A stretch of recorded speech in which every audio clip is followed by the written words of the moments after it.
Кеш жарық достар, кеш жарық жайдарман сүйер қауым. Кейбіреуіміз мойындамасақ та ең сүйікті мерекелеріміздің бірі ол әрине туған күн. Әсіресе туған күн жалындап тұрған жігерлі жастықтың ерекше сәті. Жайдарманда жас. Сондықтан да бұл мереке біз үшін ең сүйікті, ең көңілді мереке болып табылады. Достар, тағы бір мереке ол әрине бәрімізге ортақ. Еліміздің астанасы, яғни елордамыз Астананың туған күні.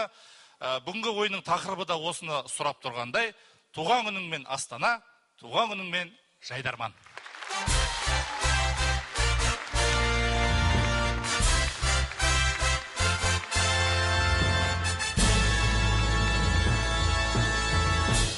Туған күн арнайы жобасында біздер әр маусым сайын ерекше болуға, ерекше ойын көрсетуге тырысамыз. Бүгінгі сайысымызда да соған арналған бір бәсеке болғалы тұр.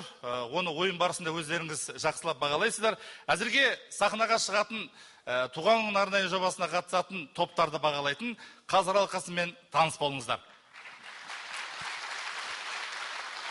Айтыскер ақын Айбек Қалиев.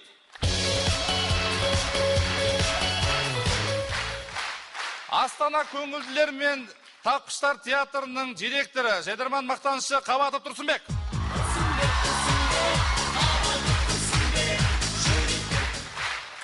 Бәйтерек тобы, менің досым Малай Берлан. Қысқа, нұсқа, толық Марат Қамбарұлы. Және де қазір алқасының төрағасы Қазақстан Республикасы білім және ғылым вице-министрі Әбенов Мұрат.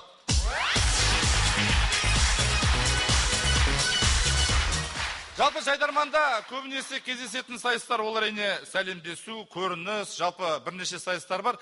Солардың ішінде көбінесе ойналатын сайыстар бойынша біздер командаларға тапсырма берген болатымыз. Алдымен сәлемдесу бойынша 4 команда өнер көрсетеді, яғни өзара сайысқа түседі. Одан кейін үздік көрініс, ол жерде 3 команда өнер көрсетеді. Және соңғы номинацияда негізге ала отырсақ, ол жерде біз 3 командаға ұсыныс тастаған болатымыз. Дегенмен бүгінгі сайыста тек 2 команда өнер көрсететін болады. Жалпы осы команданың арасынан туған күн атты арнайы жобамызда бас жүлдеге қай команда лайық, оны ойын соңында біле жатасыздар. Сонымен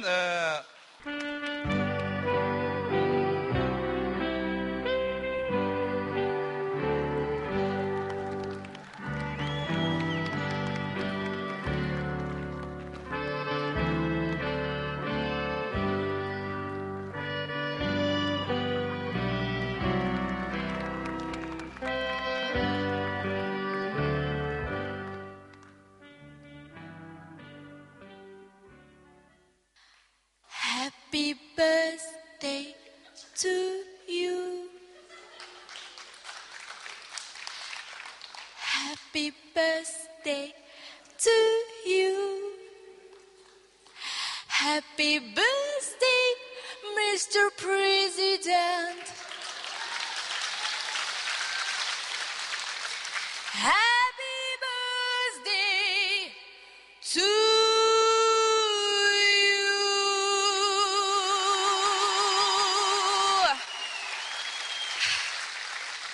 Thank you very much. Thank you. Hello, it's Anil again. This is my present and tort. Қоя беріңізші. Иснам. Now.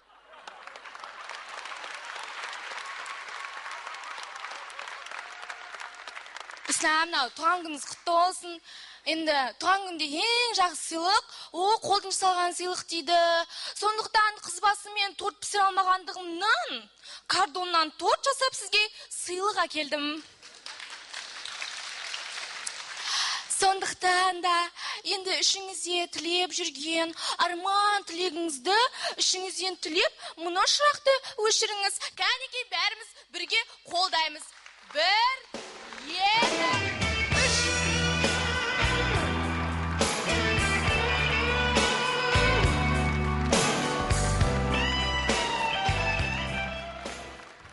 Не болды дейсің, қыз шығады деп ойлап қалдыңыз ба? бұндай этаптан өтіп кеткен шығарсыз. Не болса да туған күніңізбен. Қалай жараса ма? Енді мыналар қыз басымен кардоннан жасап алып келсе тортты. Мен өз қолыммен жасап алып келдім. Торт сахнаға.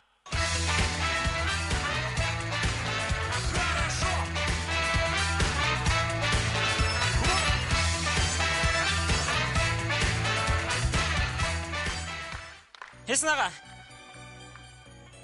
ана тортты пышақта байлаңыз, мынау тараздың қызы, негізі байлаңыз. Кесе беріңіз. Тортты сәндік үшін кеспейді. Тортты қарны ашқанда кеседі. Осы торт сияқты өміріңіз ақ болсын. Қайрат Нұртастікіндей бақ болсын. Тортты кескеніңіз дұрыс болды, айтпесе басқа туған күнге кетіп қалар еді. Кесіп қойыңыз. Рахмет сізге. Ауыз тимедіңіз бе? Ештеңе қосқан жоқ ішіне ше.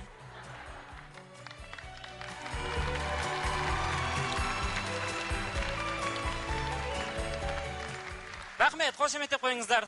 Сіз үшін арнайы Мерлин Монроны шақырып отырық. Рахмет, Мерлин Монро. Сахнаның сыртына.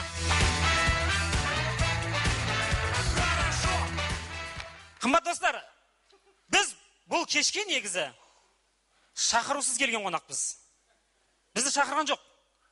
Бізді айтты, туған күн болайын деп жатыр деді. Не туған күн деді? Көрсетіңіздерші. Қараңыздар. Есен ағаның суреті тұр. Астында туған күн деп жазып қойып. Сосын біз ойладық, мына кісінің туған күн екен деп ойладық. Сосын қараңыздар, астында шақырылған қонақтардың тізімі бар. Былай қарадым, бүйтіп астын қарадым, жоқ. Біздің команданың аты жоқ. Қазақта өте мынандай керемет сөз бар. Шақырылмаған қонақ не дейді? Сыпырылмаған жерге отырады дейді. Дұрыс айтасыздар, мен айттым. Енді мақұл, мына шақырылған қонақтар ғана әзіл ойнасыншы мақұл. Ал біз шоу көрсетеміз. Кеттік ендеше шоу!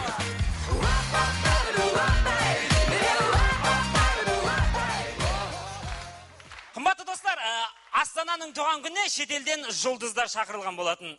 Жайдарманды одан кем емес, бізде жұлдыздар шақырдық. Олай болса, сахнаға ресейлік жұлдыз Атақ, Слава сахнада.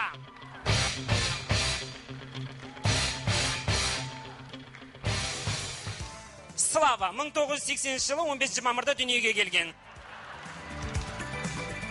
Сүйікті тағамы палаудың ішіндегі сәбіз. Сүйікті жануары мысық, сүйікті әншісі Қайрат Нұртас. Сахнада Слава. Қошеметтеріңіз.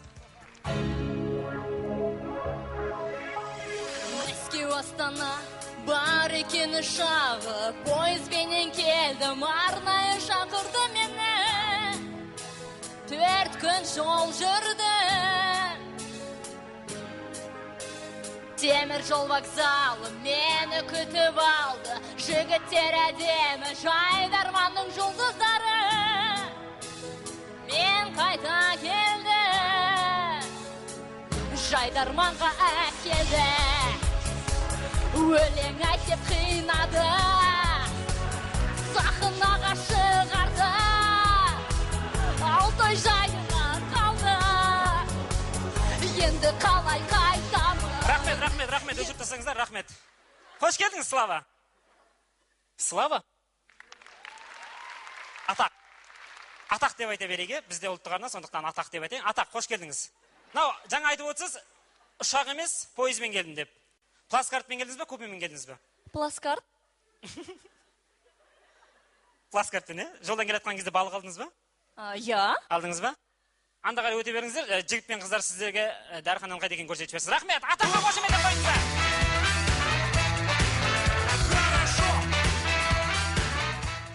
Қазір ақшаң болса, сен әншісің, сен актерсің, режиссерсің, продюсерсің, сен жақсысың. Ақшаң болмаса, осыларды сынайтын сыншысың сен. Қай жерде болсын, мейлі қай жерде мықты әншімін десең өзіңді мәжіліске барып дәлелде деген атам қазақ хэштегпен ой. Қошеметтеп қойыңыздар. Біз ары қарай жалғастырайық.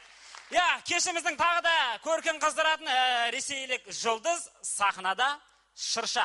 Ёлка сахнада, қошеметтеріңіз.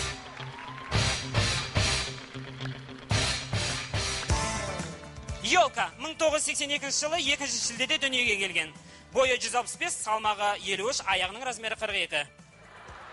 Сүйікті тағамы мантыны жасайтын мантаварка.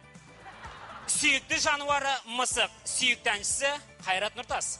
Сахнада шырша. Жастар сарайында туған күн. Где ваши хлопья? Жастар сарайында туған күн. Мен келдім туған күнге шақыруменен. Мен түйоға мініп келдім тезіне. Мен келдім туған күнге шақыруменен. Жайдарманың туған күні екен ғой. Нанара, нанара, туған күнің құтты болсын. Өмір жазың оңай болсын. Тілерімнен еш қашан ауырма. Нанара, нанара, нана. Рахмет, кешіріңіз. Енді бір сұрақ қояйын сізге. Кішкентай кезіңізде қандай аурумен ауырдыңыз? Көз тиген? Бәрімізге көз тиген, әке. Менен сізге сөз тимей тұрған кезде сахна сыртына шығарып тастайық. Шырша!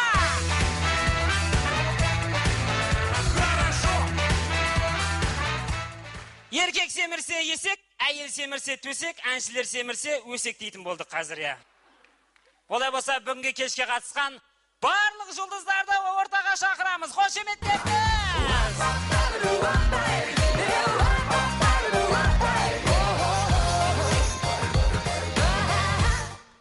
Қымбатты достар, негізі көбісі айтады, жайдарман ол тек қана ер балалардың ойын деп. Ал кейбіреулер айтады, ол қыздарға да жарасымды ойын деп. Жайдарман ол талантты қыздар мен жігіттердің ордасы. Оның кепілі біздің команда.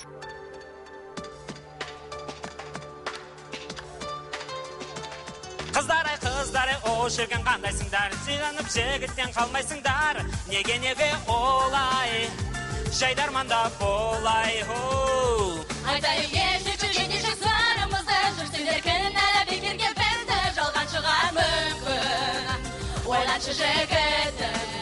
Оу, қайтейін қыздар, бәрін де балдайсыңдар, әйтеуір қуланып алдайсыңдар, сыр мен сымбат сайма, қос көрім сол қайда. Ойланшы жігітім осыла бір сөзін, шыңғыздың өздердің ақылы дерсіз қасаман, жалғаны қалмағаны, жарасыр ай-ай-ай-ай-ай, Қорбым десіп, ай-ай-ай-ай-ай, күнім десіп, ай-ай-ай-ай-ай, ғұмыр кешіп, жүрейік бірге әзілдесіп.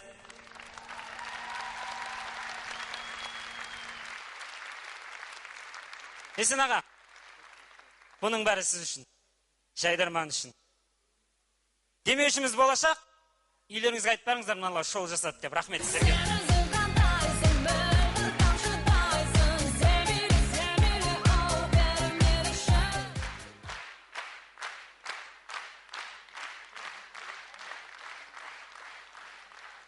Туған күніңмен Астана, туған күніңмен Жайдарман. Сәлемдесу бойынша сайысқа түсетін командаларға кезек береміз. Ортада Шәкәрім атындағы Семей мемлекеттік университеті Альянс Семей.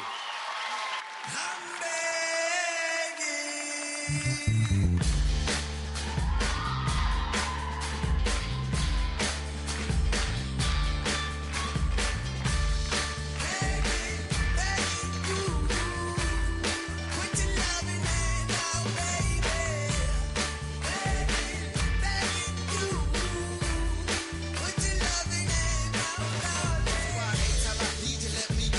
Every time I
Сәлем достар, кеш жарық ұлттық арнаның көрермендері. Бүгін Жайдарманның туған күні. Ал бізде туған күн иесіне арнайы семейден сыйлығымыз бар. Естен аға, ассалаумағалейкум. Мынау iPhone 5-ші. Шын құлақтан, шын жүректен. Мынау машинаның кілті, судай жана машинаның кілті. Астана қаласының 3 бөлмелі пәтерден судай жана пәтер сізге. Және ең бастысы кредитті төлейтін график.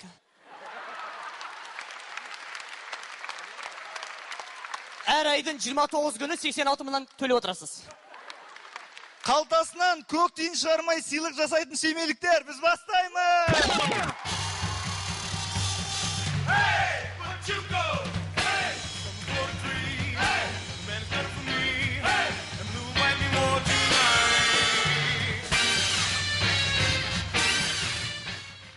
Бірінші әзіліміз әскери тақырыпта. Қазақстан қарулы күштері қатардағы сарбаздардың біреуі әнші екен.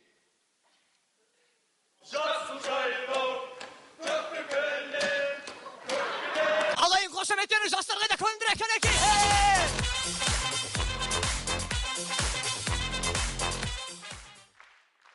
Өмір бойы қарбыз сатқан ағамыз балабақшаға өз баласын алып кетуге келіп тұр екен. Білесіз ғой өз балаңызды? Иә, білем, бірақ тексеріп алайын, иә?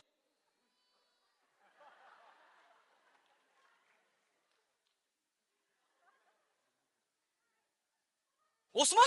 Пышақ бес тексеріп алайын.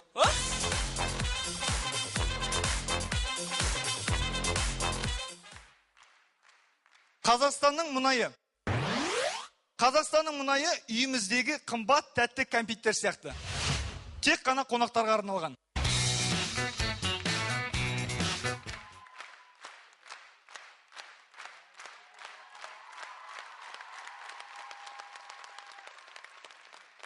Көптеген америкалық фильмдерде осындай эпизодтар көбейіп кетті.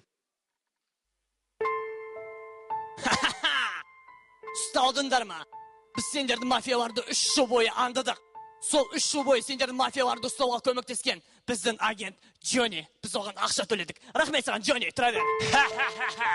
Оқас жоқ, Смитти. Бірақ та бұл бизнес. Олар маған 2 есе төледі. Қандала боссың. Рахмет саған, Джонни. Оқас жоқ. Бұл бірақ та бұл бизнес. Сен сат кететінді біріп, біз онда сатып алдық. Рахмет саған, Кандела. Бірақ бұл менің туған бауырым. Асықпай ақылдасып алыңдар, қас келен.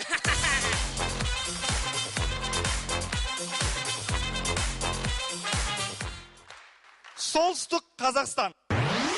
Солтүстік Қазақстан кабельдік телеарналар сияқты. 70% орысша.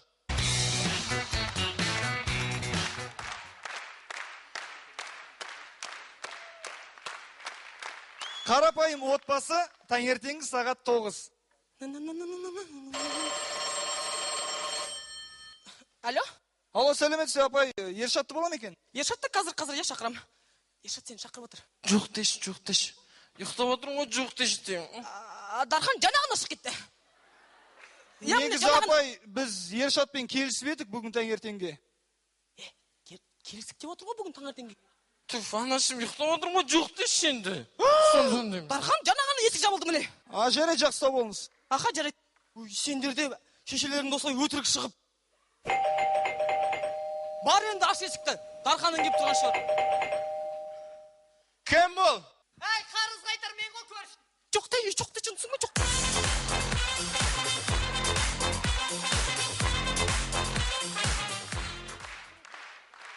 Шыны керек, жас кезінде қыздар 1-2 килограмм салмақ қосады. Сондықтан да киінген кезде үйде осылай қатты қиналады.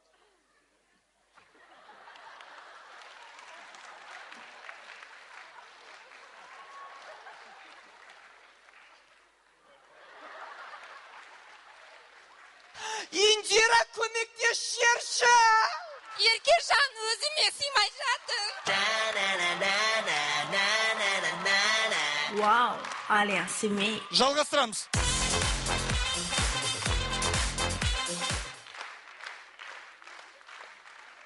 Мұрыны өте ұзын қызбен вальс билеп жүрген жігіт. Another day has gone. I'm still all alone.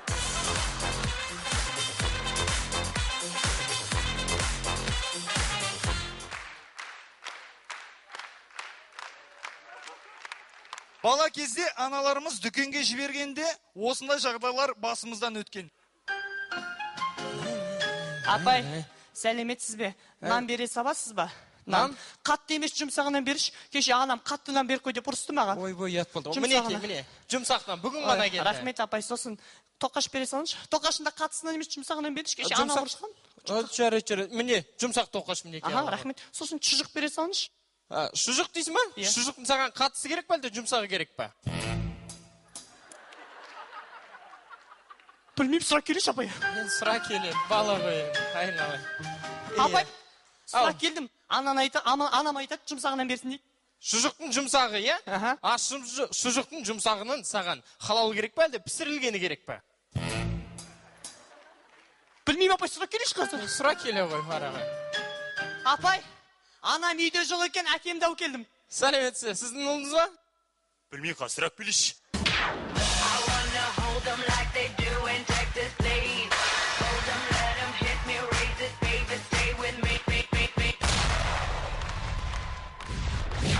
This is the rhythm of the night.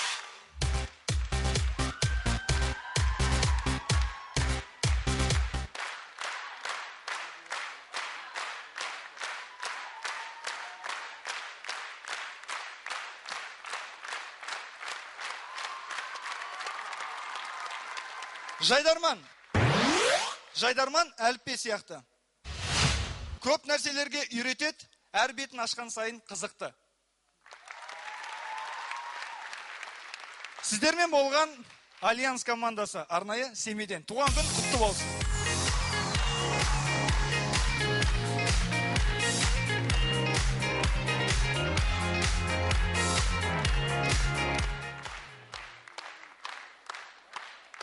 Бәсе, кредит төлейтін жағдай жоқ. Туған күннің өзіне зорға жеттік. Әзер жеттік, әрең жеттік, шаққа жеттік. Бәріне түсінікті болсын.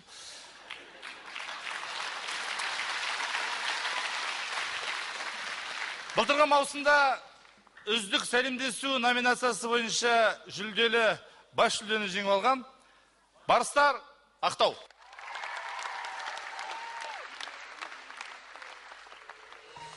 Жайдарман, біз сені жақсы көреміз ғой? Білесің ғой? Ал сен бізді жақсы көресің бе? Иә, себебі сендер. Аха, Ерлан. Жайдарман. 70-92 Ақтау үйде кім бар, а? Жақау! Жайдарманның туған күні бүгін міне, және өсін жақырашы күннен күнге. 9 жасың 9 түрлі бақта келсін. Бар осы аз екенде ренжіп жүрме, бұл сыйлықты табыстайды Ерлан жеңге. Конвертіміз жұқа болғанмен ішінде семіз бұқамыз бар, айналайын. Ең үздік сәлемдесу қот құрама, ең үздік сәлемдесу альянстарда, қайта дәлелдейтін сайыстарда, ең үздік сәлемдесу барыстарда. Үздік сәлемдесу Барыстар Ақтау. Барыстар Ақтау.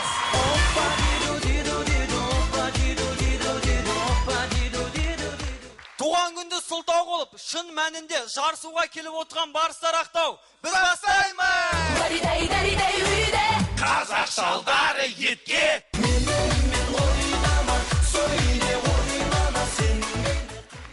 Ұлттық бірыңғай тест, яғни ұбт-дан өте алмай қалған бала. Әже, мен ұбт-дан құлап қалдым. Өтек байқұс не қылды? Мен ұбт-дан құлап қалдым. Шықтадың ба? Аспанға қараймын, жұлдызды санаймын, сол жұлдыздың ішінде сен жоқсың. Нағыз маңғыстаулық мектеп оқушысына арналған тақпақ.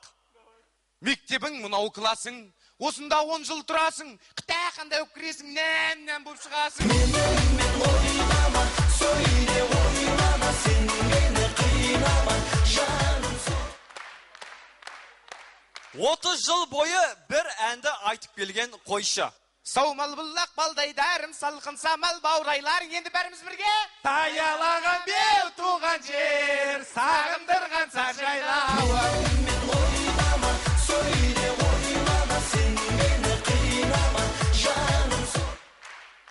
Міне қызық, мынадайда жағдайлар болады екен. Таныс арқылы күйеуге шыққан қыз. Ғалымжан аға сіз ба?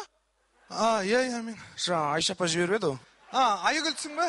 Айгүл деген сен ба? Шығып ойын. Аспанға қараймын, жұлдызды санаймын, сол жұлдыздың ішінде сен жоқсың арайлы. Бір жаққа барарда үйдегі кішкентай балалардан былай құтылған сәттерімізде болған. Отыр, ұжам, дамақшы. Жаңа шығып бара қойармыз анағанда? Қазір істептен сосын барып қайтамыз. Қайда барасыңдар? Үш қайда бармаймыз? Қос мама, мен де барам. Үш қайда бармаймыз? Мен тастап көтін. Отыр. Ты иди. Я после тебя потом куртку зей. Не, куртка деп атсыңдар. Мама, жақ кетейін деп атсыңдар. Үйде отыр. Қос мама, Үш қайда бармаймыз? Мен балғамда Иди. папа кетіп баратыр ма? Үш қайда бармаймыз? Құрсын сені құшақтап жатпаймын ба сүйіп? Отыр айтасың курткадан. Марат, ты куртку взял? Мама, куртка деп атсың ғой. Еш қайда бармаймыз? Папа кетіп баратыр ғой. Салмауыз, отыр. Еш қайда да бармайсың. Әкелгіміз дүкенге бараттық, болдың ба? Айтты ғой дүкенге барайын өтсін деп. Қайратына, балаң қарашына. Мама,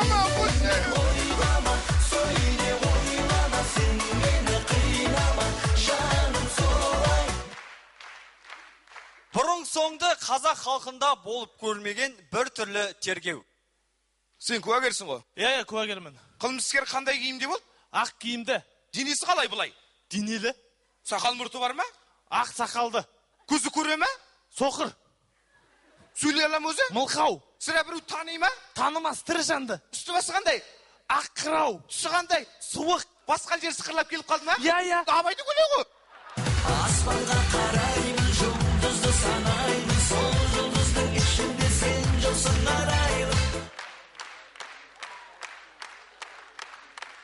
Ұлттық бірыңғай тест, яғни ұбт-дан өте алмай қалған оқушыларға арналған жарнама. Сен ұбт-дан өте алмай қалдың ба? Сен үйге келіп 2 күн жылап жаттың ба? Сен 50 ұпай түгілі 30 ұпайды да жине алмай қалдың ба? Айттым жалмауыз 9-дан шығып кет деп.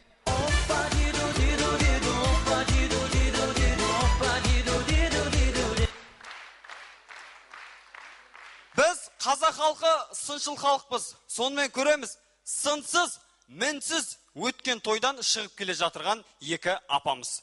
Құдай ау, ана даяшының үстіне киіп алған көйлегіне өтік жоқ па, мір жақтыр жоқ, құдай ау.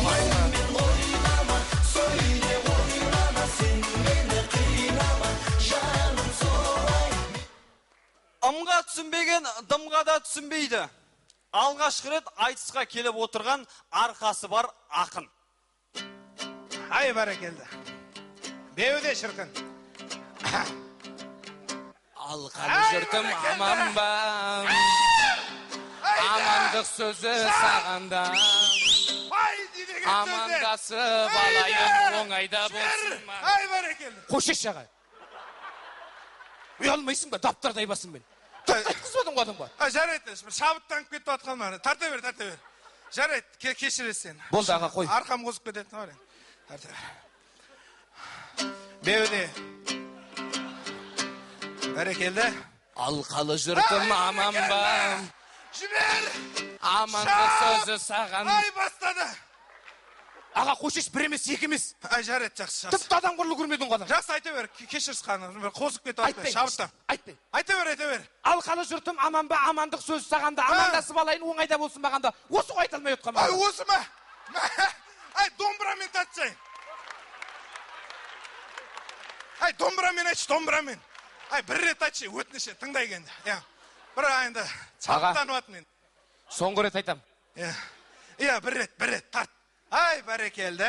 Ал, тыңдай қал. Беуде.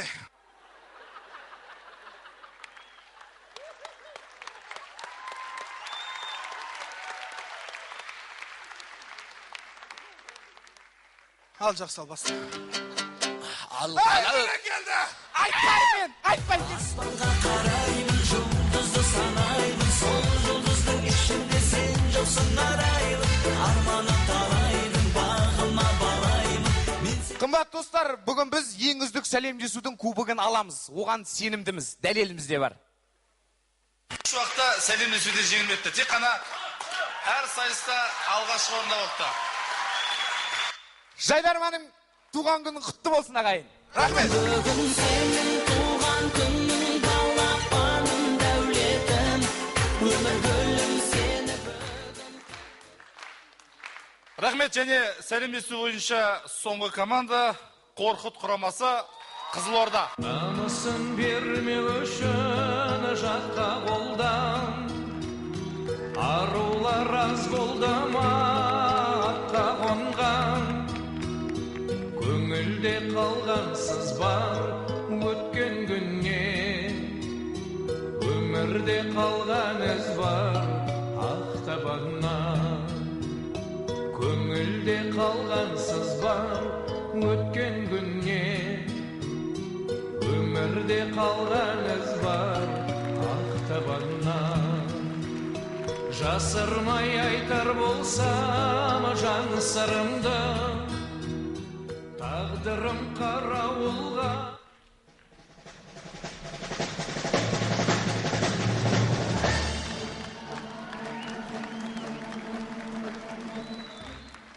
Армысыздар, құрметті ұстаздар, оқушылар және ата-аналар. Бүгін мінеки номері 144 сақтап берген Әлжікіп атындағы Қазақ орта мектебінің 11-ші сыныптар арасында қыз сыны байқауына қош келдіңіздер. Аруларымыз бүгінгі сайысқа сақадай сай тұр. Қазылар алқасы да бағасын беруге дайын. Арулар, келесі сайысқа дайындала беріңіздер. Аруларымыз келесі сайысқа дайын болам дегенше, мектебіміздің намысын облыстық деңгейде қорғап жүрген Қорқыт құрамасы Жайдарман тобын қарсы алыңыздар. Туған күніңмен Жайдарман! Көңілдер көмеймес, керемет әсіптерін көмейсіз.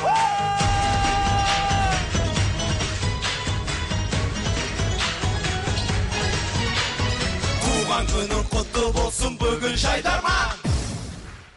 Жайдарманның туған күніне ақшалай сыйлық алып келмесе де әзілдерін әрлеп келген Қорқыт құрамасы.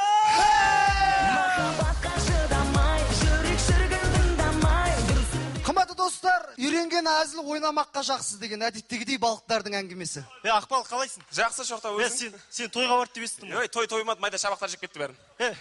Той қай жерде болды? Той Каспийде. Қызық болды ма? 500 балық келді. Айтсай, той бірақ не болмады, тым да қызық болған жоқ. Неге? Ойбай, ана лақаң лағып кетті. Ана жайының жайылып кетті. Ана жайының кіттай баласы бар ғой, ағысқа қарсы жүзем деп аяғын кесайтып, қайта қармақ құтқарып қалды құлап бартқан жерінен. Ол ештеңе емес, ана акула үндемей жүріп, ойбай, оның арқасы бар екен ғой, иә? Ойбай, ана келген құдашамен билеп, китпен ішкен жеген бәрі желкесінен шығарды. Мәссі. Бірақ тойып қайтқан шығарсыңдар, Жошы, мен оразамын ғой. Ораза? Иә? Сен қойшы, сен де жыл сайын ораза ұстайсың. Былтыр аузыңды ашып қалған жүрсің бе сен? Ол кезде су жұтып қойдым. Сосын ашып бердім, әйтпесе ашпаймын ғой. Айтпақшы, ол ештеңе емес, үйге барып ұйықтамайын ба? Сен туралы жаман түс көрдім мен. Қандай? Сковородкада жатсың. Махаббатқа шыдамай, жүрек шіркін тыңдамай, дүрсін дейді қуалай арманына. Жайдарманның жүргізушісі Есен Елеукен асаба болса қалай болады екен? Алло, Альянс, қазір барыстар той табақтарда, содан кейін би сендер шығасыңдар. Бош! Жана, жанармай, қиылып қабағынай. Көршінің бақшасына көзі түсіп жүрген тентек бала. Бергел.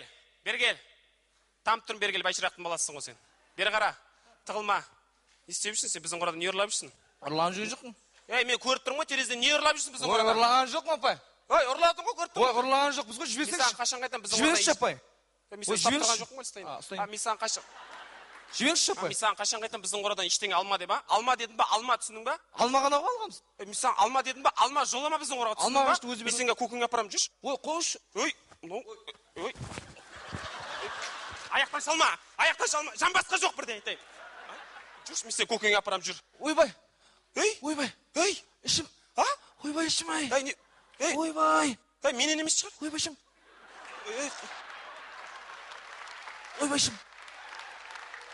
Ойбай. Ойбайшым. Ойбай құсын.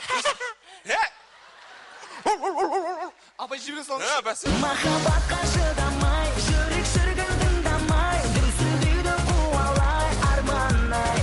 Сонымен ерте кезге кішкене көз жүгіртіп көрейік тас ғасырындағы сауда орталығы.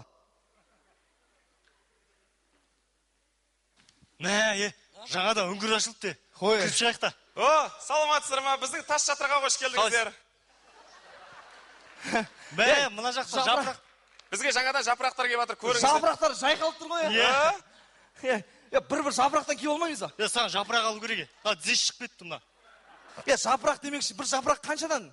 Енді бізде жапырақтар, әртүрлі жапырақтар бар. Қандай жапырақтар бар? Тасмани, Тучи, Таси Гапанна деген жапырақтар бар. Тасманияң қанша болып тұр? 15 тас. Қымбат қой. Көкесі келесі үңгірге баршы, 17 тастан сатып жатыр айналайын. Мен қайта өз тасына беріп жатырмын саған. Ойба. Менде 12 тас, 2 тас беріп тұршы.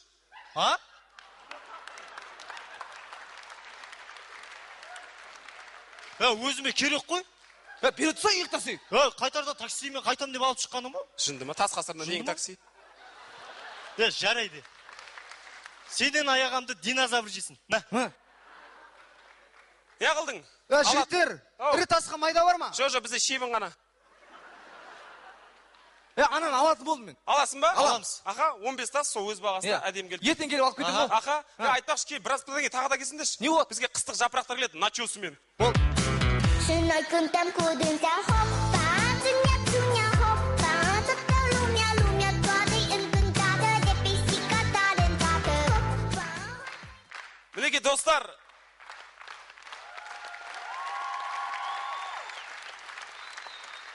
бүгін Жайдарманның туған күніне Қазақстан ұлттық арнасына шығып жүрген белгілі бағдарламалар қонаққа келді. Мысалға айтуға оңай, сыр сұхбат, базар жоқта келіп отыр. Жұлдыз сәт келе алмай, бірақ орнына 5 миллион беріп жіберді. Мінекей достар, бұл Жайдарманның өскенін білдіреді. Қорқыт құрамасы. Шынай күнтем көдіңді хоппа, түня хоппа, тұтты лумя, твады. Сәлемдесу аяқталды. Қайсысына дауыс бересіздер, белгілей беріңіздер. Екінші номинация бойынша жалғастырайық. Бұл жерде командалардың көпшілігі былтырғы және биылғы маусымдағы үздік өнер көрсеткен командалар. Солардың бірі Астана қаласы, Гумилев атындағы Еуразия ұлттық университеті. Күлтегін Астана. Күлтегін бейіл, маусымнан ұшты, көрермендерге, келмейміз дедік, мүмкін тағдырма, қайтадан келдік, мүмкін біздерге, күлген шығарсыз.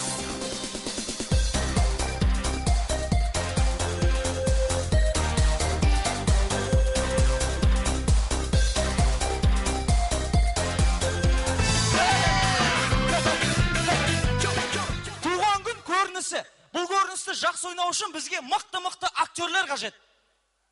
Актер дегенге 5 жыл бар өнер академиясын оқып кетсейші. Сөйтіп халық 4 жыл күтіп отырсашы осы.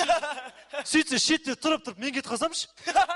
Сөйтсе бәрі өнер академиясын оқуға кетіп қалса, бәрі сахнадан кетіп қалған сахна бос, халық отыр, Исаға тұрып, келесі команда дайын болам дегенше 5 жыл бар десе. Жалпы актерлық жоқ дегенге мен келіспеймін. Әр адам өзінің ішінде актер. Сізде, сенің ішінде де актер бар. Бірақ байқамай тұрып өздері көрсетіп қалады. Мысалға, үлкен адамдар кішкентай баламен сөйлескен кезде. Алдында қалай жеттіңдер? Ой, жақсы жеттік, Павлодарға дейін жол жақсы екен, ары қарай білмеймін, ұйықтап қалдым. Айтпақшы, мынау менің кенже ұлым. Кенже ұлың ба? Иә.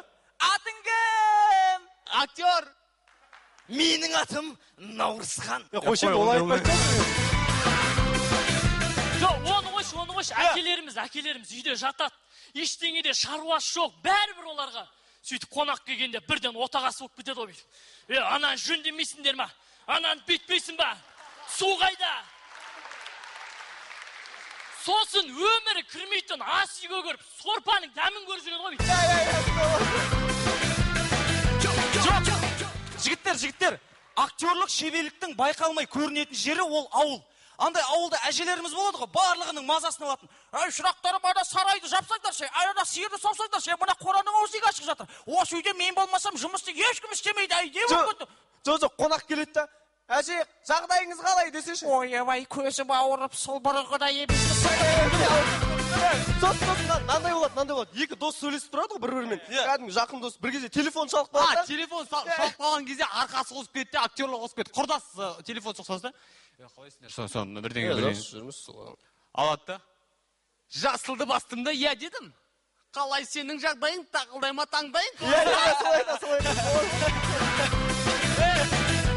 Ол сен емес, адам қорыққан кезде өзі пық деп актерлар қосылып кетеді, не болды? Қойшы. Не болды? Қойшы. Не болды? Міне актер. Жалпы ең актерлықтың шыңдалған жері ол құдалық. Құдалық қарапайым, Естеріңде ме? Барлығын естеу керек екен білет, бәрі актер болып ойнап отырады. Ешкім түсірмейді, ешкім қарамайды. Жоспарланған нәрсе, бірақ соны ойнатып отырады. Сонымен құдалық кеттік.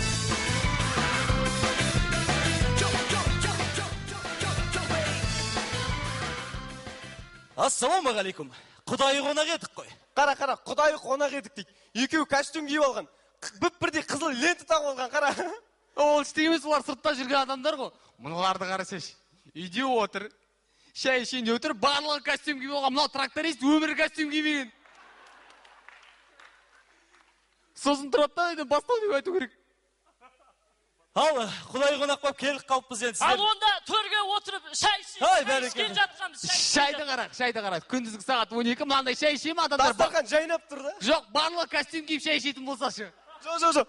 Таңертең анасы келеді да, балам тұр, костюмыңды киіп ал, шай ішейін деп жатырық дейді да, ойлап қара.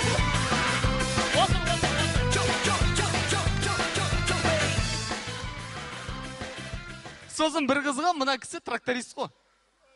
Нағып жүрсің деген сұрақты енді айтпай ақ қоян, қандай сөздер айтатын. Бірақ құдалықта әдеби сахналық тілмен айтатын болады.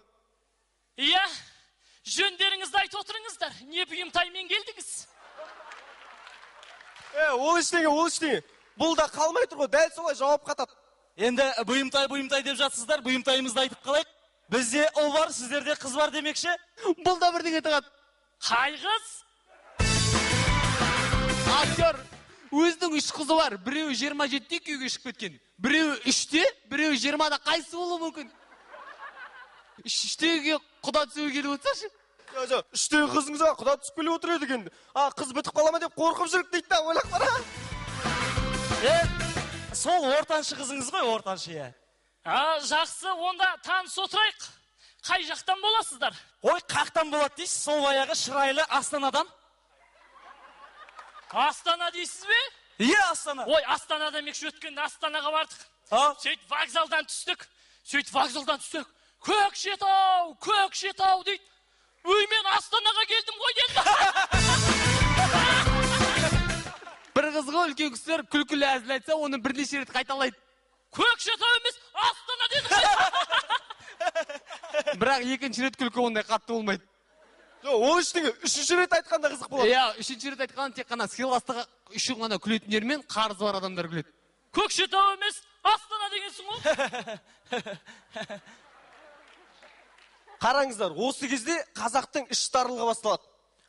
Мына отырған кісі одан қалыспайын деп әзіл айтады. Жоқ, олар әзілдері сен кіштең емес деп бастайды. Жоқ, өмірде олай айтылмайды енді.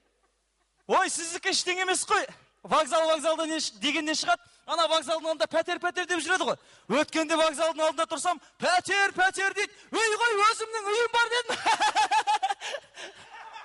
Өй ғой, пәтер дейді, өзімнің үйім бар. Қасында отырғаны жан досы, немесе қарызы бар біреу мынау. Иә.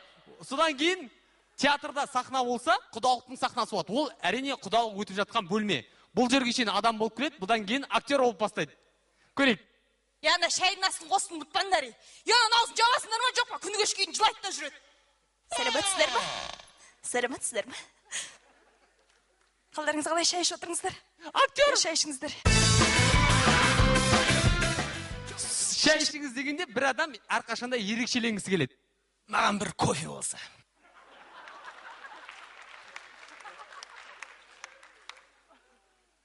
Көп салмаңыз, ащы болып кетті. Қазақтың бір ерекшелігі, бір нәрсені білмейтін болса, жаңадан шыққан, білмегенін көрсетпеуге тырысады. Үйтіп актерлығын қосып, құтылып кетеді. Мен үнемі осылай ішем.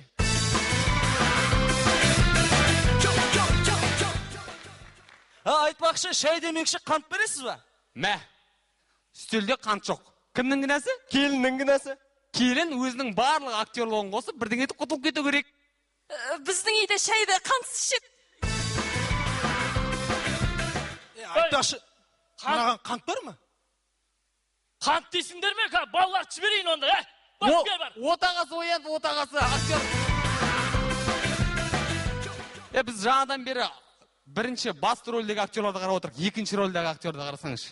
Мынау бірдеңе түсініп отырғанда, деп басын изеп отыр. Мынау 30 жасар информатика пән мұғалімі қазақша түсінбейді, бірдеңе түсінгенде күліп отыр жұртпен бірге.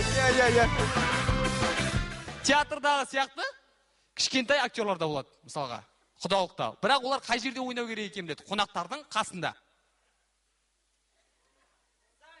Ей! Атыңға! Естеріңізде ма? Кәмпит? Ой, жарайсың ба? Ала қой кәмпит, жей қой келме. Ең қиыны актер үшін ызаға, ашуға булығып тұрып, өзінің рөлін ойнау. Балам, кәмпитті көп жеме. Ана жақта кәмпит бар ғой, жүре ғой, балам, жүре ғой. Жүре ғой, ана жаққа. Келме дедім ғой мен саған енді. Келме дедім ғой. Кейбір актерлардың тағдыры қиындау.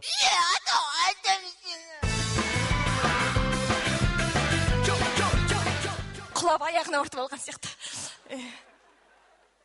Сосын барлығы түсінікті болғаннан кейін билейтін кез келеді. Бірақ билеу үшін өзінің пластикасын көрсету керек та? Жүріңіз, билемедік пе? Кейбір актерлар допинг қолданады. Қазір күте тұрыңыз.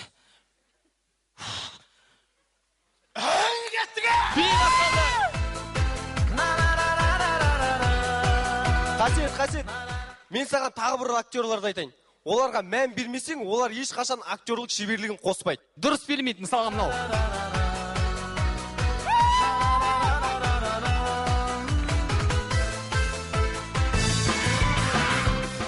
Барлық енді орнына отырады. Отырайын, шай ішейік. Бір ерекшелігі кезінде сценарийді жаттау үшін допингті көп қолданған актерлар сценарийлік мәтінді ұмытып қалады. Сондықтан баталар осындай болады. Ал енді не дейміз? Екі жас бақытты болсын. Сендерге зол денсаулық, мол бақыт, өзіме тілегеннің бәрін тілеймін. Ал сол үшін, әумин. Бұны бата тілек дейді. Негізі жаманы болсын, жақсысы болсын, барлығымызда актерлік шеберлік бар.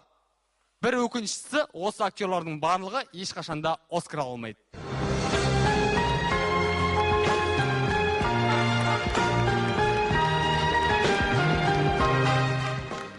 Құрметті достар, Астананың және Жайдарманның туған күні бір мезгілде. Енді оның ешқандай ерекшелігі жоқ. Екеуін де бүкіл ел боп тойлаймыз. Кеттік, туған күні құтты болсын.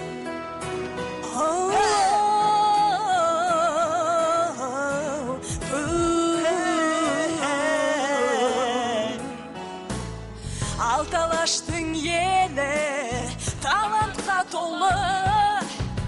Жалынды жастар ғой, халықтың емі. Бүкіл әлемге жар саламыз, сен де бізге қосыл.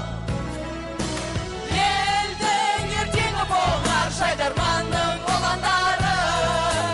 Елдің ертеңі болар Жайдарманның ұландары.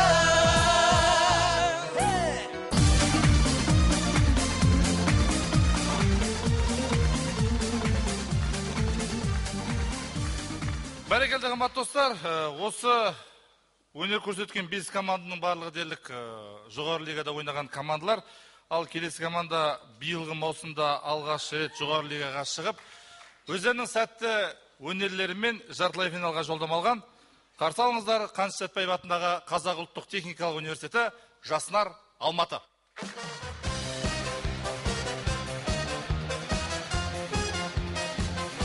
Сәлем достар, бүгін Жайдарманның туған күні, мейрам. Ал әрбір мейрамды асыра тойлап жіберсеңіздер, ол өмірлеріңізде міндетті түрде өз ізін қалдырады.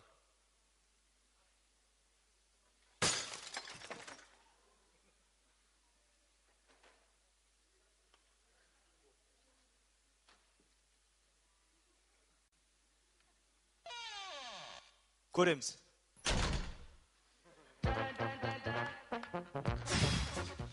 Осы ертіс. Осы. Бүкіл сумкаларды алып, бір-ақ күнге бардық қой. Кілтсінде ма Дархан?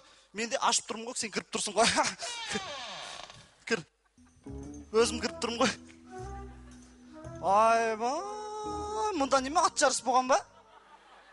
Мұна үйді шашылды деп айтуға ұялып тұрмын ғой. Бұл шашылдым.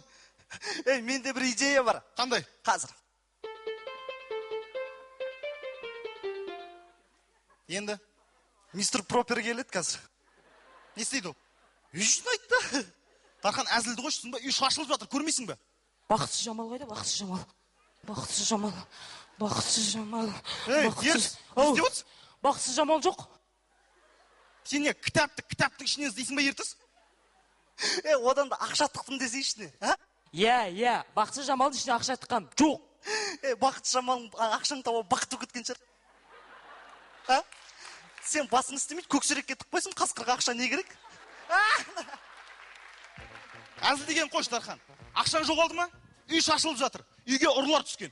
Екеуміз жомарт іздейміз, сен полицияға хабарлас, жылдам. Қазір мен шылым шекіп келейін, Қазір келмеймін, айғайлама. Үйбай.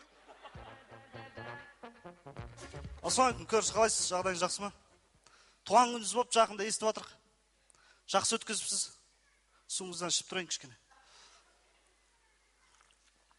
Сол, жаңа күшті өтті бізде де қыдырыс.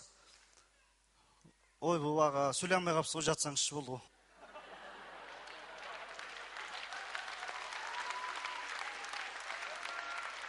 Жақсы, жолғамыз онда. Сау болыңыз аға. Полицияға хабарласай. Полицияға хабарлас, Жомарт тауып алайық. Алло, Жомарт, полиция. Алло, полиция. Біздің үйде полиция жатыр. Саламатсыз көке. Кешіріңіз. Не істеп жүрсің мықты? Сені кешірдім. Саған саламатсыз ба? Сағат неше болды? 8. Жұмыстан кешігіп барады. Мынау. Жомарт қой. Неге ол сен деп қалсың? Танисыз ба? Танымаймын мен, бірінші рет көріп тұрмын. Неге сен деп қалсың? Есіктер ашық. Үй шашылып жатыр. Не болған аяқта? Біз көшіп баратырмыз ғой қазір. Көшеміз қазір, сіз айтқан жоқ. Қайдағы көшкен, тұра тұр. Сіз кімсіз? Аға лейтенант Түменбаев Берік. Сіз кім боласыз? Мен осы үйдің қожайынымын. Құжаттарыңызды беріңіз.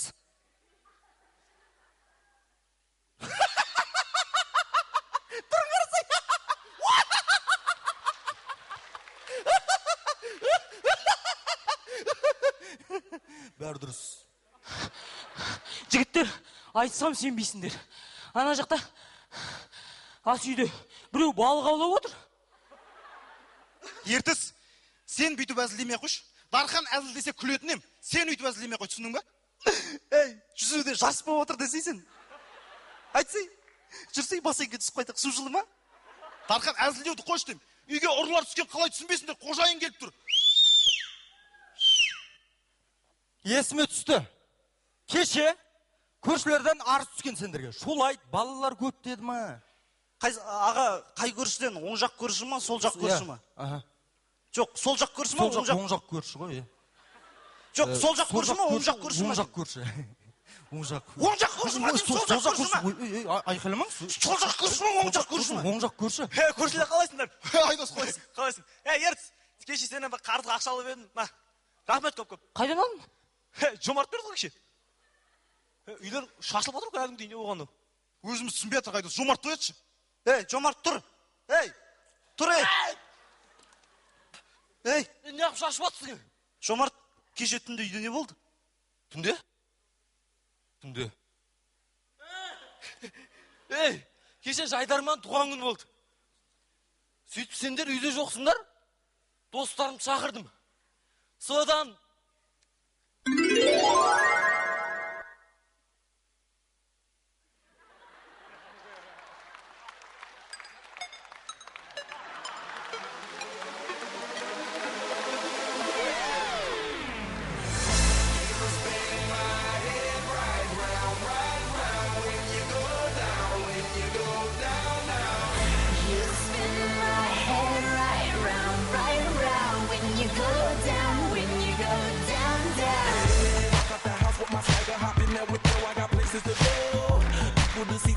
Cause I look at my Cartier out of control. Just like my mind where I'm going. The women, the shorties know nothing but clothes. No stopping at my Pirellis. Сөйтіп ақыр соңында Есен аға жас кезіндегі суретін көрсетті ғой. Аға лейтенант Бердібеков, түнде сіздердің үйлеріңізді ұрлаған ұрылар табылды. Құттықтаймыз. Шыныңды айты, не болды? Олай емес. Мынандай болған. Отырыңдар айтып берем.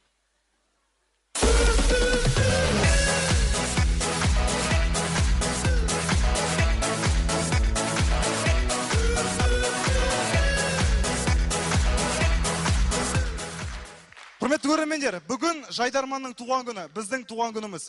Біздің үйге келіңіздер, бірге тойлайық. Қазақ ұлттық техникалық университеті Жаснар Жайдарман тобы. Астана, шын жүректен.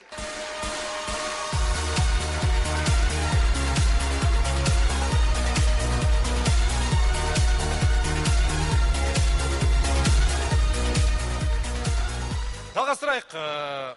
Соңғы көрініс ортада екі дүркін финалист назар аудар, Орал.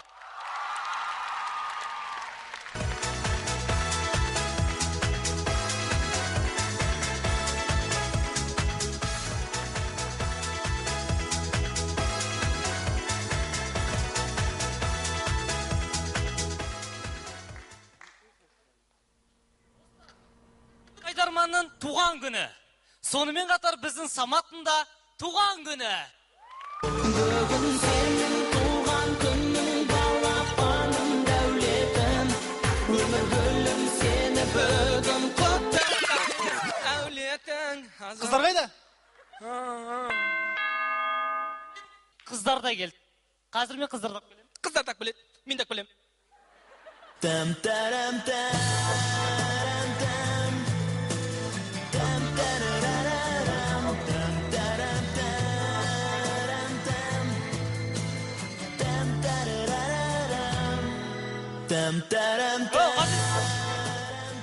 Басталған жоқ па? Басталған жоқ екен. Да, қыздар жайғасындар. Самат танысып қой. Бұл Жаныс Ғазиздің кластасы. Бұл Баянсұлу менің кластасым. Бұл Маржан біздің дос қызымыз. Маржан мен группаласың ба, танимын ғой? Тіпті керемет. Тіпті керемет. Отырайық қыздар. Тіпті керемет. Бірінші курста. Ерімін іздеді ғой. Сол жеттіңіздер ме? Ау? Тіпті керемет, тіпті керемет. Қысылмаңдар Маржана. Маржан ерімін езді өзіміз сияқты. Ай, бәсе көрініп тұр. Ғазиз, осы кештің асабасы өзің боласың енді. Қой? Кеттік. Қыздардың еріне жағатын помада, бүгін кеште мен тамада. Алдарындағы тамақтарды жеп отырыңдар, бос отырмай бірдеңе деп отырыңдар. Ал енді бүгін Самат бауырымыздың туған күні екен, туған күні құтты болсын, денсаулығы мықты болсын, денсаулығы құтты болсын. Олай ұтылмаса, бүгінгі мынау Самат бауырымызда осындай керемет дастархан әзірлегеніміздің ақжаулықты анамыз бар, яғни айтқанда мамамыз, анамыз бар. Анамыз ортаға шақырайық. Апа? Ой, айналайындар. Сәлдер. Қош келіп атсыңдар. Мәссаған тамақты қалай әзірлеп қойған. Рахмет енді, балдарын туған күніне қош келіп атсыңдар. Бәрі достары жиналып жатыр. Азамат балам танимын, мына Ғазиз балам танып отырмын, мына екі қызым танып отырмын. Мына балам танымадым ғой. Апа. Қыз. Апа? Бол. Жақсы. Маржан аты, Маржан. Ержан? Маржан аты. Нұржан? Маржан. Білмеймін, бәрі үйлесетін сияқты бұғыса құрсын. Қой құрсын, не көп артық сөйлемей ақ қойын, мен тек тілек айтайын, бастап кетіңдер деп. Қалай жақсысыңдар ма? Жақсы, апай, тілегіңізді айтып жіберсеңіз бүгін. Тілегімді айтайын, енді мына. Рахмет, қош келіп атсыңдар. Осындай тойымызға. Мына баламның туған күні, мына әкесі де анаяқта. Адамдар мешіп, адамдар сөйтеп. Тіпті үндемеген сайын. Тіпті. Апа, ешқашанда жыламаңыз, биіктерден құламаңыз. Болды. Айып етпеңдер. Көзіме жасалып жатыр, мана күйеуім ғой, жаңа жұмыста жоқ, соны айтып қойайын деп. Тұрсын. Апа, одан да бір ән айтып берсеңізші бізге. Ән айтып берейін, сіздерге қарағанда жастық шағым есіме түседі. Көп сөзге жоқпын, ән айтайын.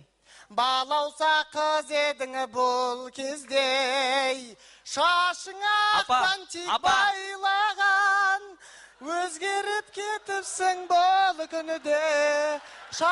Айтпа, иә, жақсы. Қайдан білейін? Иә, болды. Түсініп отырмын бәрін. Кешір айналайын, байқамай едім. Ештеңе етпес, апа. Менде бір әнім бар сіз. Айта беріңіз. Бәрекелді.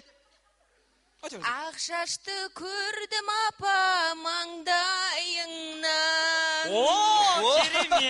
Керемет. Ана баланы да уайымдайсың, анау да жұмыста жоқ. Қалай ағармайды енді? Қызықсыңдар, мені келіп кекетеді. Енді шаштың ағарғаны, мүмкін бастың тазарғаны шығар. Шаштың түскені, бастың піскені дегенде бар.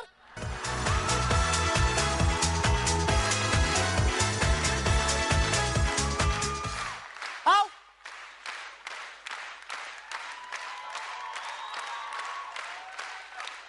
Ал балам. Жақсы етіп отырыңдар, мен сендерге мешет болмай қояйын. Ал өздерің жай барақат отыра беріңдер, үйлі баранды бол. Мен ішпей бала.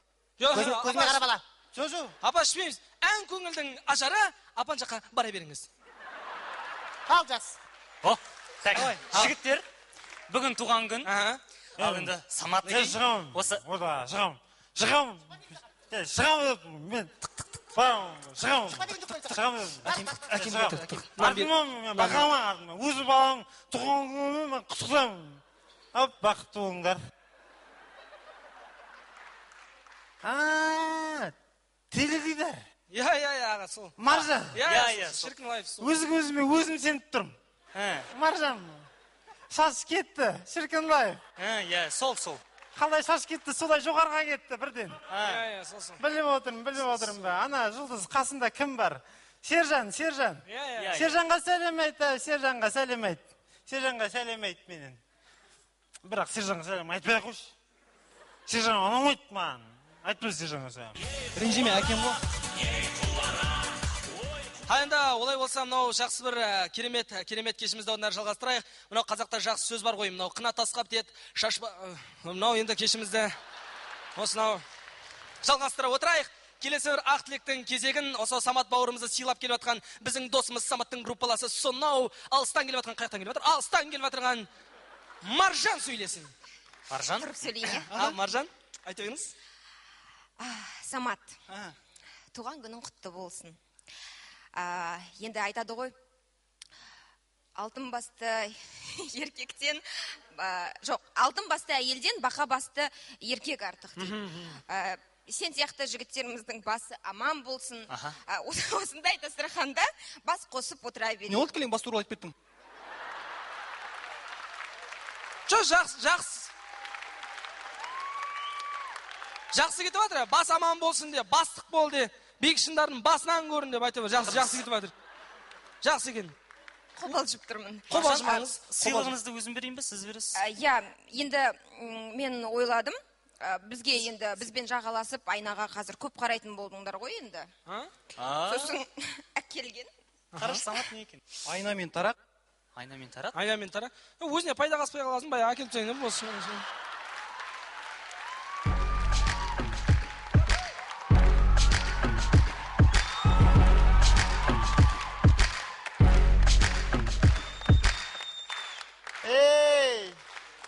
Вечеринка, Үйстеді ғой. Кешкі сағат 8-де танысы басталады. Бұл не деген керемет болмыс қара. Қыздар жағы қоян болып, жігіт жағы қысқыр болып, ортасында әйі басқарады. Қыздар, қалай жағдай? Қалай жынды жігіттер? Амансыңдар ма? Қалай жағын?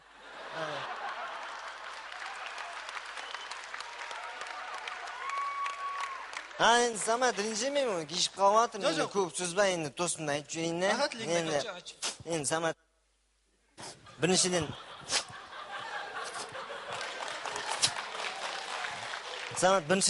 туған құтты болсын. Екіншіден мен көп сөйлемеймін. Үшіншіден қасында отырған братишканы танымай отырмын ғой. Айтшан ол братишка емес ол, Маржан ғой, Маржан. Маржан аты. Сонда баланың аты Маржан ба не? Жоқ, Маржан, кәдімгі Маржан. Қыз бала. Қыз бала ол. Қыз ба, бала ма? Жоқ, түсіншеш Айтшан, ол шіркін лайфты жүргізген Маржан кәдімгі. Қыз Маржан, аты сондай.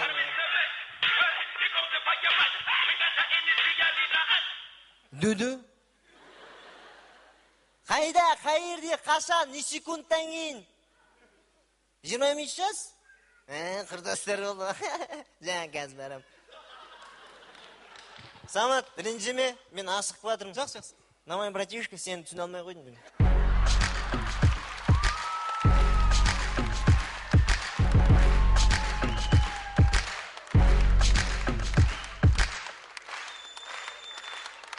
Алдарымыздағы салаттарды араластырайық, кештер қарай жалғастырайық.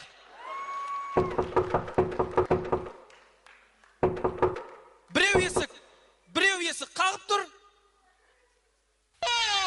Есен аға нағып тұр. Жаңа Саматен бауырым осы әтек туған күнін жазып. Қалдыр қалай. Аман сау. Отыр шешей. Жо, отырмайын. Асықсын. Самат, сен 1-2 минут қалама. Айда шеш. Отырмадым екен. Не болды ма? Жо, асықспен кетіп бәрі. Самат, жасың. Мен саған ашпет деген жоқпын ба? Мен саған ашпет деген жоқпын ба? Қытай фартукты шешіп тат деп не? Апа, ағаң костюм киіп. Апа, кетіп бәрін жаққа. Апа, кетіп бәрін жаққа. Апа. Жаққа беремін саған. Апа, кетіп бәрін жаққа. Апа, ешқашанда ашуланбаңыз. Кешіріңіз, қайталанбайды. Папаң костюм киіп алыпты ғой. Хай, Маржан, айналайын. Жұмыс бар ма мынаған? Мә!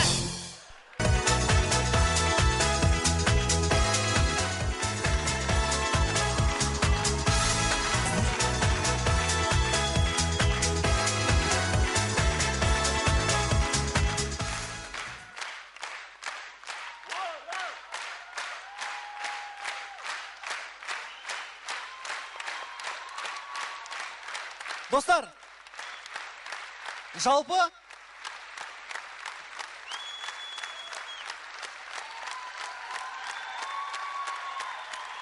достар, адам баласының туған күні болса, ол жылдан жылға қартайып бара жатырмын деп ол өкінеді. Ал Жайдарманда барлығы керісінше. Жайдарманға ақ тілегін арнасын деп, Маржан ханым, өзіңіз.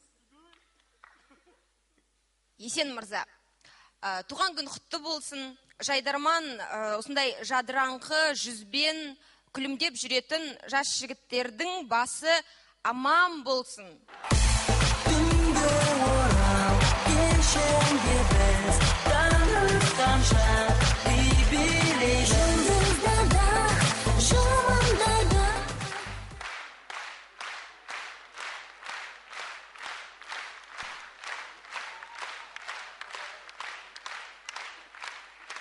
Ал енді Қазақстан КВН одағы аясында республикалық жоғары лига ойындарында чемпион атанған командаларға кезек береміз.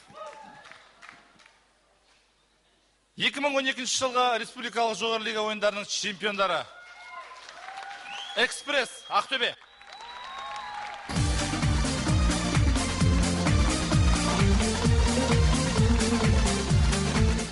Ассалаумағалейкум, Астана, туған күн құтты болсын. Мінекей, бір-ақ жылдың ішінде үздік чемпионға таласуға шығып тұрмыз. Достар, шыны керек, біз бұл сахнада бір-ақ жыл өнер көрсеттік. Бір айызымызды қандырып ойнайды алмадық. Өзімізді бір үйленген бойда әскерге кетіп қалған жігіттер секілді сезініп тұрмыз. Бәрі дұрыс сияқты, бірақ бір нәрсе жетіспейді шынында. Сендерші біздерге.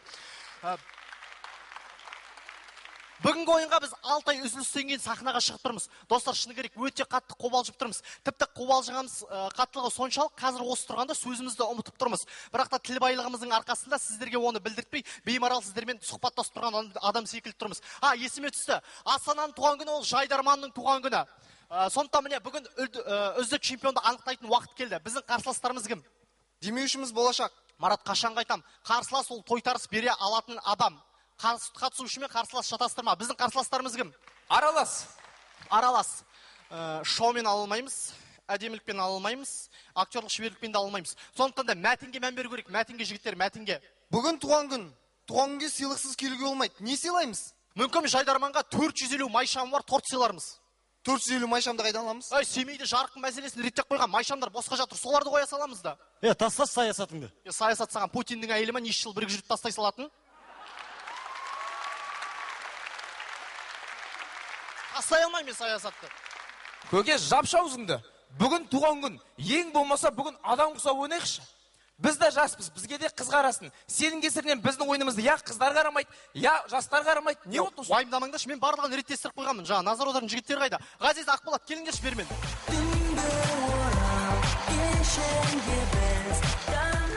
Жігіттер, сендер бақыттысыңдар, себебі сіздерден бізге көмек қажет болып тұр. Сіздерден қандай көмек керек бізден? Көмек былай, біз ойнап жатырған кезде біздің қасымызда тұрсаңыздар болды. Келістік қой, келістік, бара беріңдер жігіттер. Енді біздерді қыздар да қарайтын болады, жастар да қарайтын болады, есесіне сүйсіліп қарайтын болады. Болашақ шал кемпірлер мен қазіргі шал кемпірлердің мәз қылуға келген экспресс Ақтөбе, біз жалғастырамыз.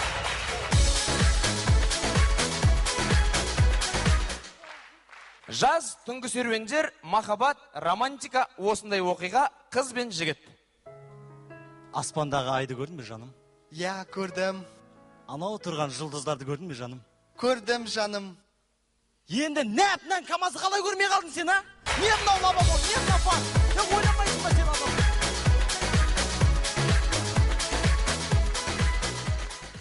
Біздің әзілдерімізді ауылдағы туысқандарымыз түсінбей жатады. Келесі әзіл сол ауылдағы туысқандарымыздың сұрауымен. Сонымен тамашалаймыз ауылдағы футбол комментаторы. Армысыздар, ауыл футболының жанкүйерлері, бүгін бізде кезекті шым-шытырық оқиғалармен ешқандай моральдық нормаларға сәйкес келмейтін, ешбір сөздіктен табу мүмкін емес сөздерден құралған ауыл футбол матчы. Сонымен мінекей, ойын басталмас бұрын командалар екі жаққа бөлініп жатыр. Бірінші команданың капитаны кеше ғана ауылда 9-шы сынып бітірген Біржан, ал екінші команданың капитаны ауылда 11 бітіргеннен кейін шөпте жұмыс істеймін деп қалып қойған Тимур. Сонымен мінекей, құрамдар анықталды. Доп алаң ортасында екі қақпаға екі тас қойылды. Тез бастайық, қазір мал келіп қалуы мүмкін деген сөз естілді. Ойын басталып та кетті. Сонымен мінекей, құраммен таныс болыңыздар. Қақпада жасыл жейдеде Рико, яғни Ринат. Ринат бүгін негізі қақпада тұрмау керек еді. Бірақ та футболға туфли киіп шыққан өзі кінәлі. Негізі футболды туфлимен де ойнай беруге болады. Оның айқын дәлелі алаң ортасында туфлимен жүгіріп жүрген Әсүнтай. Бірақ Ринатқа 3-4 күннен кейін қалаға бару керек. Футболды туфлимен ойнауға болатын болса, қалаға туфлисіз баруға мүмкін емес. Сондықтан Ринат бүгін қақпада. Қорғаныста сұры үлгегі бар жасыл жемпір киіп алған Ернұр. Ернұр негізі шабуылға араласқысы келген. Бірақ та Біржанның я артта қаласың, я ойнамайсың, Азот кіріш орнына деген сөзінен кейін қорғаныста қаламын деп шешті. Бүгін қорғаныста Ернұрға көмек беретін Шакунай. Шакунай да негізі шабуылға араласқысы келген. Бірақ та Біржанның Ернұрға айтқан сөздерінен кейін мен де қорғаныста қала беремін деп жақсатты болып қалған жандардың бірі. Жартылай қорғаныста алаң ортасында туфлимен басып жүрген Әсүнтай мен оның көмекшісі Кәдөк. Ал шабуылда өзінің үстіндегі 800 теңгенің Adidas футболкасын оригинал деп ойлайтын Біржан мен оның көмекшісі Мұқаш. Біржан жақсы ойыншы, ал Мұқаштың шабуылда не істеп жүргенін түсіндіре кетсек. Бүгінгі алаңда ойнап жатырған көк доп Мұқаштікі. Мұқаш не шабуылшы болады, не мүлдем футбол ойнайды. Сондықтан да Мұқаш бүгін шабуылда. Сонымен мінекей біз нарда көпіріп отырғанда ойын басталып та кетті. Барлық ойыншылар алаң ортасына жиналып қалған. Алаң ортасына бір жарақат алғанның сыңайлы. Қазір мен Ероха мен Абайды жіберіп, не болып қалғанын біліп қалайын. Жоқ, барлығы дін аман, ешкім жарақат алмапты. Алаң ортасына барлығы жиылған себебі кеше Шыңғыстың үйіне ақ машинамен келген қаладан қонақтар оған ақ кроссовка әкеп беріпті. Барлығы соны қарауға Чинга қанша қалдың деген сұрақтар ойға жиналыпты. Ал алаң ортасында туфлимен жүрген Әсүнтайдың ойы, әже пенсия алғасын, мен де осындай кроссовка ала алмасам. Сонымен мінекей, ойындармен жалғасуда. Қазір доп.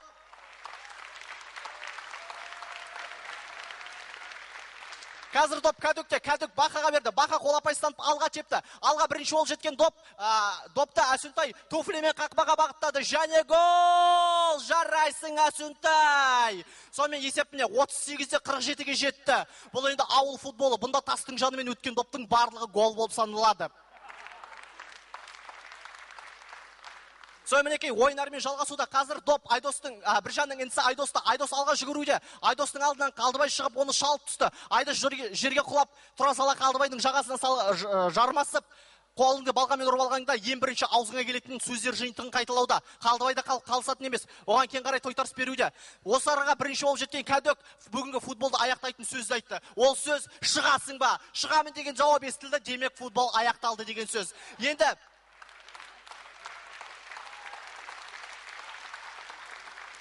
Енді әрмен біз Ардақ Назаровтың ең сүйікті ісі ережесі жекпе-жек тамашалайтын боламыз. Жеңісті күндерде жүздескенше мен кеттім, Төбелес Қарақбайтам.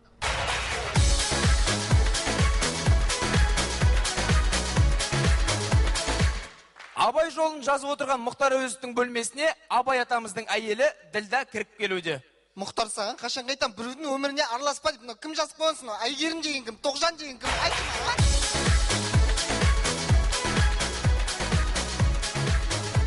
Әдебек кітаптар шығаратын баспаханада болған жағдай. Сәлеметсіздер ме? Менде сіздерге керемет ұсыныс бар. Негізі қазіргі шығармалардың да кітаптардың да атаулары жастарға қызық емес. Оларды заман талабына сай заманауиландыру керек. Мысалға Абай атамыздың өлеңдерін алатын болсақ.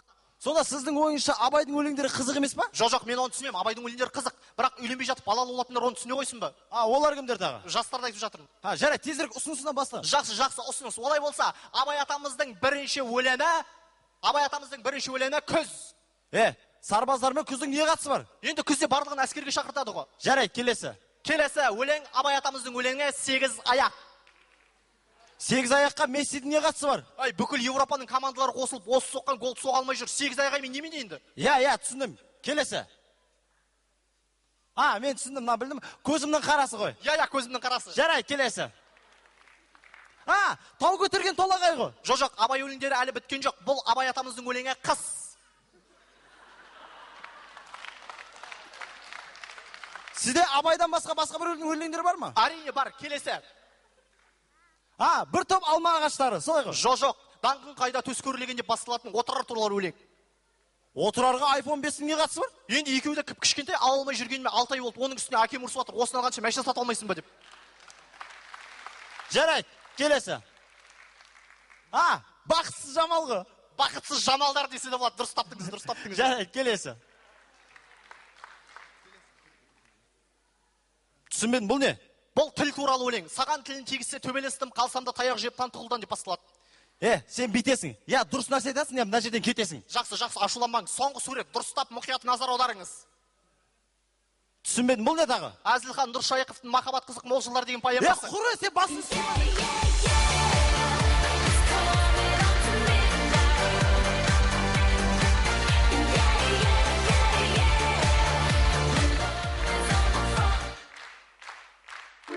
Достар, сөз соңында туған күн туралы айтатын болсақ. Туған күн ол жеке мереке. Туған күнге адам өзінің ең жақын достарын ғана шақырады. Иснаға, біз бәрі түсіндік. Рахмет сізге.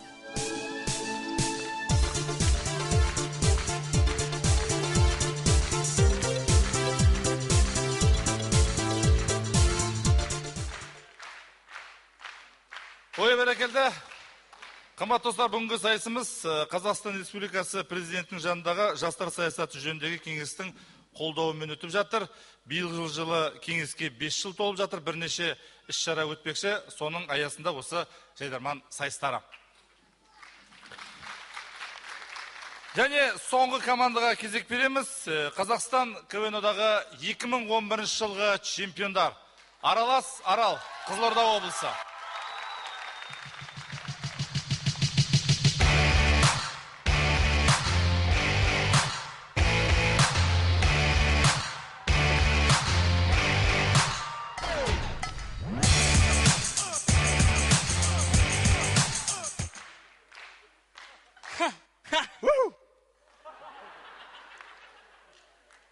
Ассалаумалейкум.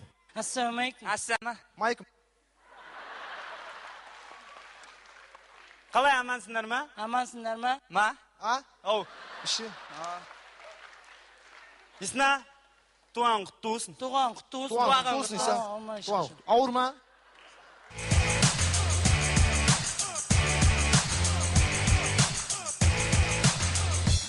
Қызықтың бәрі көшеде. Такси.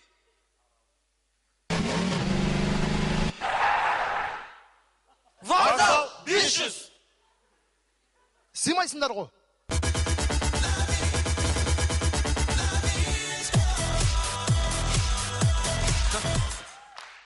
Туған күн дегеннен кейін дайындалдық та. Бәрекелді достар, негізі айтады, мысалы, негізі адам баласының туған күні жылына бір рет келеді. Бір рет келгеннен кейін оны адам ұстап тойлау керек. Кел. Вальс. Туған күн вальс. Құма қыл. Туған күн ғой? Құма қыл, қосын ба? Вальс. Басын ер баламайсың ба? Қосын ба? Соны айтамын. Болды ақыл, не істеп жатсың? Вальс мен. Есім дұрыс па? Кесіп бір бар. Кете қолсын.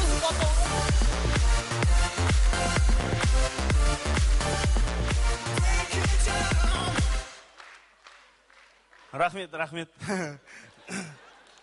Новыйдан сатып алдым. Базарға бардым. 24 мың деп тұрған жеріне ұрлап кеткенсің ғой. Прикол, ә? О, асықпа, мәке асықпа. Шаруа сол ма? Асықпа? Қалай жағдай? Қалай жағдай? Мен де қуам, е? Министрге қалай жағдай деп тұрмын дайсың, а? Жағдайын сұрап тұрмын да кәдімгі. Енді өмірде болады ондай, аха. Болады ондай. Өмірде болады, дұрыс қой, өмірде. Көреміз бәріміз, аха. Дұрыс қой, өмірде болады ғой. Соны түсіндіріп айтып жіберсеңіз болады ғой сізде, дұрыс қой. Аха. Дұрыс қой. Я. Негізі мен айтайын деген ол емес. Мен негізі туған күнге арнап сыйлық әкелдім. Сонымен 15-ші қатардағы, сіз орныңыздан тұрыңызшы. Сіз. Мен сізді қазір жоқ қылып жіберем. Сіз жоқсыз менің өмірімде. Ренжідім сізге. Ал енді шынайы сиқыр. Қарсы алыңыздар. Шапалақ.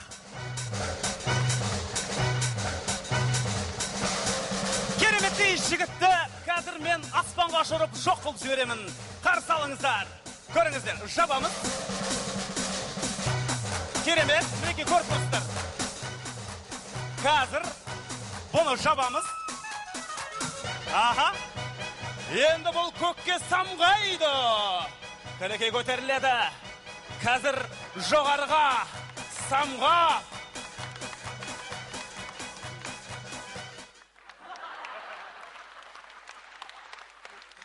Ой, кешіріңіздер. Өмір ғой, өмірде болады ғой ондай, аха.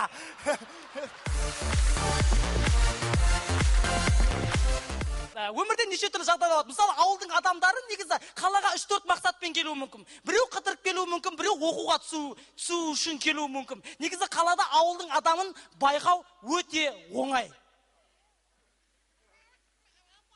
Сосын бардық та ше?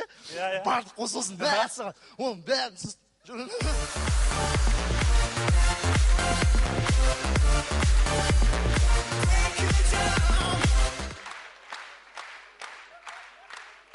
Құрметті достар, негізі мынаны айтады да. Жаңағы туған күн болғаннан кейін, туған күн болғаннан кейін менде әзіл бар ғой мықты. Күшті әзіл бар менде. Жоқ, енді сценарий бойынша ойнақ. Я енді айт. Бәрекелді онда. Қалада болған жағдай. Қанат бар ма? Жоқ. Дәл осы оқиға ауылда. Қанат бар ма? Жоқ дедің ғой мен саған.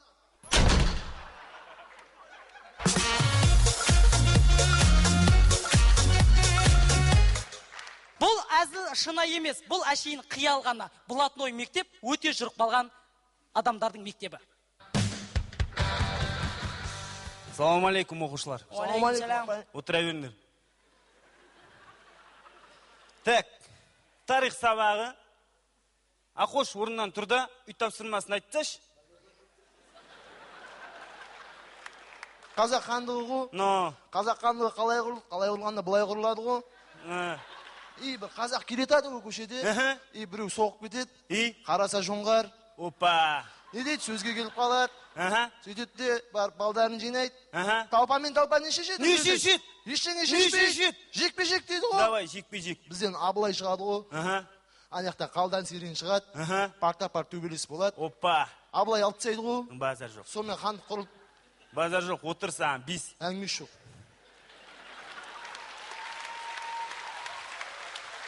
Данчо, орнынан тұрып қойшы. Қайталап алайықта. Қалай қайталап алайықта? Кәдімгідей қайталап алайықта. Қалай қайталап алайық? Жаңағына Ақош деген курсқа қойып тұрсы, оны қайталап бермейсің ба? Мен біреудігін қайталамайды екем, конкретні бар ғой. Қайталап алайық дедік па, конкретні қайталап алайық та, не болса мауырым. Қайталап алайық дедік па, конкретні қайталап алу керек, бауырым. Өзіңе көп алма, қайталап алып дедік па, сабаққа керек, конкретні қайталап алайық, не болса мауырым. Апай, мейді ашпай қайталап алсыншы анау. Не болды саған, Ақош? Не болды? Қайталап алмайсың. Мен саған нормально айттым ғой, қайталап алайық та дедім енді? Сен айтқанда мен үндеген жоқпын. Үндемесең. Не болды қайталап сабақ емес қой. Болды қойсай. Келсе бір билеттен. Кете қосып ал.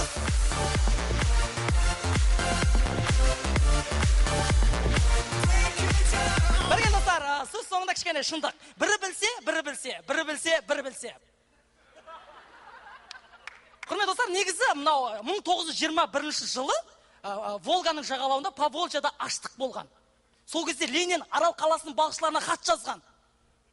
Сол кезде Арал балықшылары бір түннің ішінде 14 вагон балық деп Поволжьяға жіберген. Кейін тарихтан естуім бойынша 14 вагон ешкімге жетпеген екен ана жақта. Енді конкретно жетей ма, жетпей ма қызықтырмайды, от души бердік қой енді конкретно. Бердік енді конкретно, барын бердік. Бар нәрсенің қадірін білетін араласқан командасы. Рахмет достар.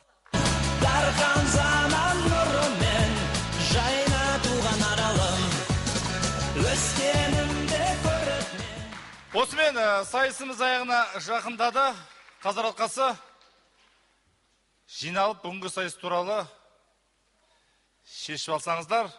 Ал біз өз кезегімізде бүгінгі сайысқа түскен командаларды ортаға шақырамыз. Командалар ортаға.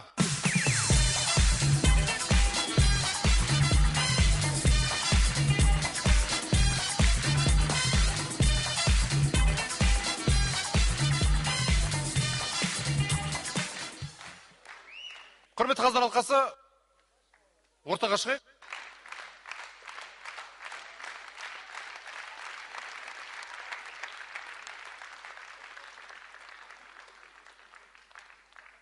Былай қылайық, сәлем сөзінің атасы дейді. Бізде айтыскер ақындар сәлемді жақсылап жеткізеді. Сондықтан да үздік сәлемдесу номинациясын тапсырушы Айбек Қалиев. Бүгінгі сайыс туралы және үздік сәлемдесу қай командаға бұйырды? Ассалаумағалейкум ардақты ағайын. Баршаңызды бүгінгі мерекемен құттықтаймыз. Бүгін барша қатысқан командалар Жайдарманның туған күніне лайықты сыйлық әкелді деп есептейміз.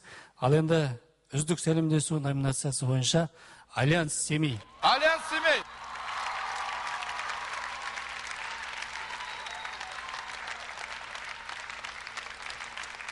Рахмет. Үздік көріністі Ерлан Малаев табыстайды. Бәрекелді құрметті көрермен, құрметті ойыншылар, ойыншының міне жақсы болды. Үздік көрініс Назар Аудар Орал. Назар Аудар Орал.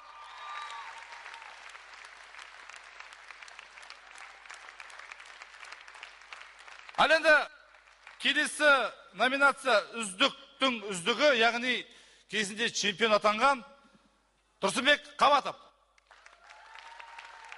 Ассалаумағалейкум, армысыздар. Баршаңызды Астанамыздың, елордамыздың 15 жылдығымен шын жүректен құттықтаймыз. Және Жайдарман туған күніңмен де бір тағы да қошемет көрсетіп қояйық. Бүгін енді екі чемпион қатысқан екен. Сол екі чемпионның ішінде баршамыз енді біліп отырған шығармыз. Екі командада бір-біріңізден асып түскен жоқсыз, бір-біріңізден қалған жоқсыздар. Екеуіңіз де бірдей болыңыздар. Но кішкене бір сәл алға қарай ұмтылған. Ол әрине үздіктің үздігі. Осы номинацияны Аралас. Аралас Арал. Қызылорда. Бәрекелді. Және бүгінгі сайыс туралы Марат Достаев. Бір-екі ауыз сөз. Ассалаумағалейкум. Сені сахнаға шыққанның өзің маған кубок жетіспей қалыпты енді. Ренжімеңіздер. Бүгін мен тек қана сіздердің туған күндеріңіз емес, мен жан досым, туған күнің құтты болсын. Жайдарман да, досым. Сіздердің ойындарыңыз ғой, ол мен досым. Жайдарман туған күніңмен әрдайым көп жасай бер. Сіздерге көп-көп рахмет. Және бас жүлде Мұрат Әбен.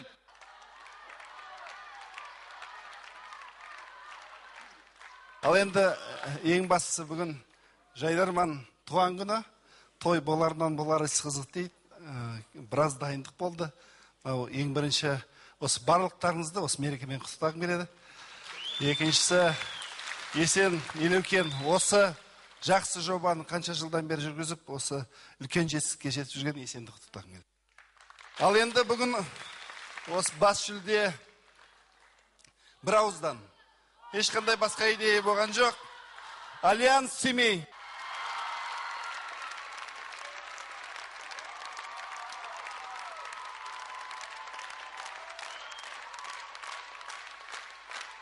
Бәрекелді. Туған күніңмен Астана, туған күніңмен.